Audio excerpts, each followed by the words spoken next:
आप सभी का मार्गदर्शन अकादमी यूट्यूब चैनल पे मैं अनिल मिश्र एक बार फिर से बहुत बहुत स्वागत करता हूं। आपके लिए खुशखबरी लेकर के आए हैं भाई। आप लोग नए विज्ञापन को लेकर के बहुत चिंतित थे, तो नए विज्ञापन के सिलसिले में आपको एक अपडेट देनी है। पूरा शेड्यूल आप लोग अच्छे से सुन लीजिएगा, और अगर आप हमारे चैनल पर नए हैं तो कृपया इसको सब्सक्राइब कर दीजिए, लाइक कर दीजिए, और जो लोग पुराने व्यूवर्स हैं वो लाइक अवश्य कर दिया करें। उनसे अनुरोध है, लाइक कर दिया करें, शेयर भी कर दिया करें, और कमेंट करके अपने प्रश्न आप पूछ सकते हैं। प्रश्नों का समाधान हमारे द्वारा किया जाएगा। देखिए, आपके लिए ये ब्रेकिंग न्यूज़ है। कल तो हिंदी का रिजल्ट आपका अपडेट हो गया है ना।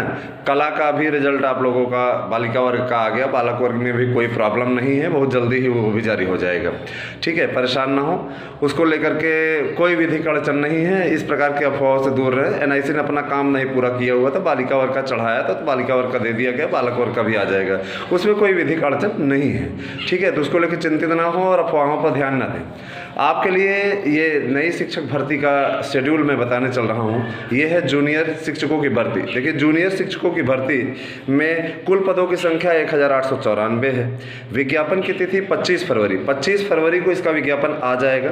तो ठीक है, 25 फरवरी भी पास में ही है। आज 20 हो गई, 25 फरवरी पास में ही है। इसके अतिरिक्त पंजीकरण की डेट जो होगी, रजिस्ट्रेशन की फर्स्ट डेट मैंने स्टार्टिंग रजिस्ट्रेशन की 3 मार्च से होगी। इसके अलावा अंतिम तिथि रजिस्ट्रेशन की होगी 17 मार्च।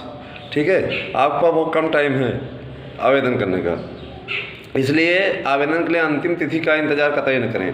आवेदन की अंतिम प्रक्रिया 18 मार्च तक होगी। आवेदन का प्रिंट आउट लास्ट में लेने की अंतिम तिथि 19 मार्च है। मैंने 19 मार्च तक आपको हर प्रोसेस पूरा कर लेना है, प्रक्रिया पूरी हो जाएगी। इसके अलावा प्रवेश पत्र आपके 9 अप्रैल को डाउनलोड होंगे। इसके अलावा परीक्षा की तिथि 18 अप्रैल, पहले 11 अप्रैल थी, अब 18 अप्रैल हो गई है। जैसे एक सप्ताह ये बढ़ा, वैसे एक सप्ताह वो भी बढ़ गया। ठीक है, इसके अतिरिक्त परीक्षा परिणाम आपके 18 मई को आएंगे। तो ये तो रहा आपका परीक्षा परिणाम तक का शेड्यूल। अब हम बताते हैं फीस देखें, शिक्षक भर्ती है तो ओबीसी और जनरल इन दोनों को 700 रुपये देने होंगे। ठीक है, नेट चार्ज और जो लगे उन लोगों का तो देना ही पड़ेगा। एससी के लिए 500 रुपये, एससी के लिए 500 रुपये, और दिव्यांग के लिए 300 रुपये। माने दिव्यांग को भी इसमें छूट नहीं है, दिव्यांग को भी देना ही होगा, कुछ पैसे उनको भी देने होंगे, उनके लिए भी निर्धारित है। ठीक है, इसके अतिरिक्त आपको बता दें, प्रधानाध्यापक पद के लिए सामान्य वर्ग से और पिछड़ा वर्ग से 900 रुपये लिए जाएंगे, जबकि SC ST के लिए 700 रुपये, दिव्यांग के लिए 400 रुपये ये फीस निर्धारित की गई। परीक्षा केंद्र मंडल कार्यालय में ही बनेंगे, इस बात को ध्यान में रखिएगा। इसके अतिरिक्त यूपी में 5 वर्ष तक निवास करने वाले लोग ही इसके लिए पात्र होंगे। बाहर रहने वाले लोग अगर 5 वर्ष तक नहीं रहे हैं, तो अगर निवास प्रमाण उनके पास नहीं है तो वो नहीं भर सकते फॉर्म। इसके अलावा प्रश्न पत्र का प्रारूप भी आपको बता दें। देखिए भैया, प्रश्न पत्र आपका 150 अंकों का होगा।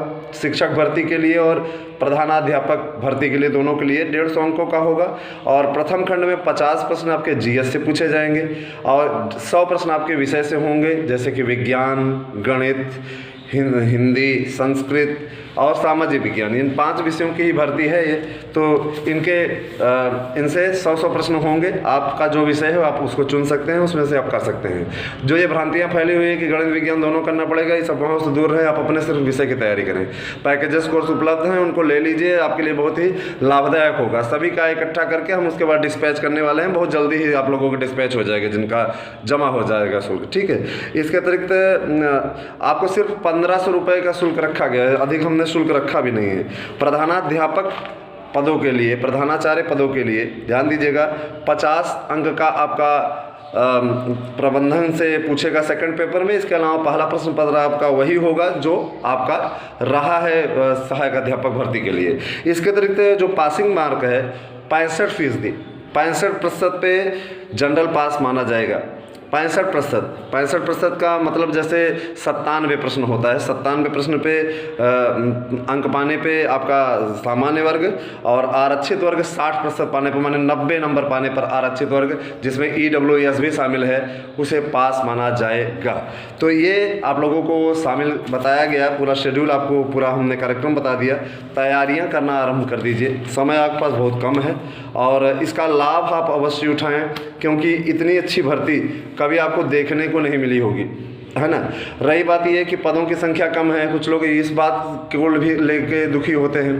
पदों की संख्या बढ़ेगी, क्यों परेशान हो रहे हैं? पहले अभी विज्ञापन हो जाने दीजिए, पदों की संख्या बढ़वाया जाएगा। लेकिन अगर मान लीजिए पदों की संख्या इतनी भी रहती है, आपको एक ही पद लेना है, उसके लिए आप लोग तैयारी करना आरंभ कर दीजिए। रही बात नए विज्ञापन की, नया विज्ञापन भी आपका 28 तक निश्चित तौर पर आ जाएगा, और वीडियोज़ में भी हम आपको बताते रहेंगे, सारी जानकारी देते रहेंगे।